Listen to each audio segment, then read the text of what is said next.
And years later, of course, you would be the most senior US diplomat sitting opposite Vladimir Putin, an ex-KGB spy. When you sat down as an adult and critically of US Secretary of State, what was your sense from Putin then? Well, first of all, I used to be a Soviet expert.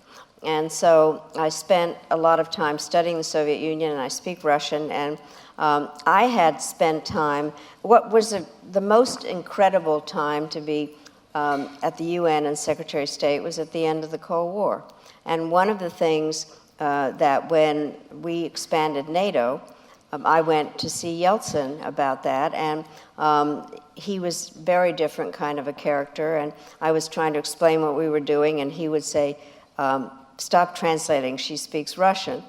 And by the way, what is interesting, one of the more interesting things that I did was go to a Helsinki summit between Clinton and Yeltsin, and visualizing now a Trump-Putin summit in the same place will be. But anyway, what happened is the first time...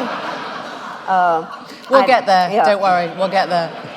The first time I met Putin was when we were at an APEC meeting in New Zealand, when President Clinton, and Putin was just beginning kind of acting in his role, and he seemed very kind of small and reptilian and wanted to ingratiate himself with everybody.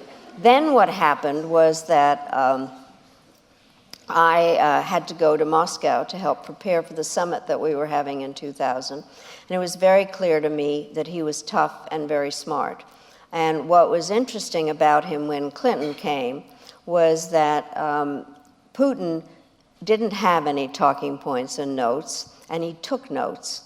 And you could tell that he was very engaged and very smart and tough. The other part that kind of showed some characteristics, believe it or not, they actually did a jazz concert for President Clinton, and President Clinton played the saxophone and loved to have people, and so Clinton could never sit still when there was music. He'd always be jiving around. Putin sat there like this through the whole thing, and I think he's very tough. I think that he has played a weak hand very well, and that he is definitely an ex-KGB agent. There is a story that many of us will remember of Angela Merkel going to see him for the first time and him saying, "What are you scared of?" And she confides in him, why would you? Dogs. And so the next time they meet, he has huge dogs in the room to intimidate her. I'm wondering if you felt read by him, or if you felt he was in some way trying to control you in the direction of... Well, I think... I have to say, I didn't spend that much time with him by myself, and he was at the kind of beginning of his time. I think that he is somebody, by the way, I've done a lot of reading about him and the background that he comes from and why he decided that he wanted to go into the KGB very early, and his relation, concerned about how his family had been treated, and a very interesting character.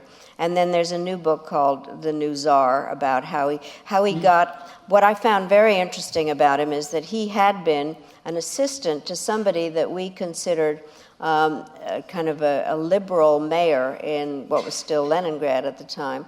And all of a sudden, he was somebody, according to these books, who was a very good assistant and was very thorough and did his job and was trusted by the people that he worked for, which is why I think Yeltsin gave him the power that he had. And then he developed his own machismo approach and the judo and all kinds of things that he does to prove that he's taller than he is.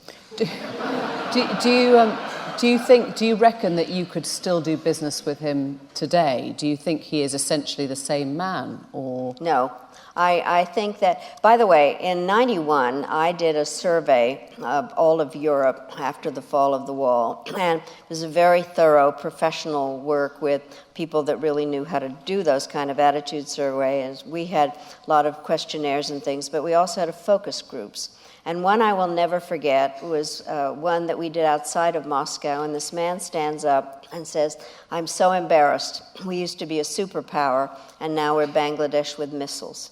And what has happened is Putin has managed to identify himself for that kind of a man as somebody that is going to put Russia back on the map and the greatness of Russia. And in order to do that, he has, in many ways, kind of changed, I think, what he's believed in, because all of a sudden the church is very important to him, and Russian history. And what he has done is used the tools that he learned in his previous job as a KGB person in terms of weaponizing information. And I think he is organized, and his goal is to separate us from our allies.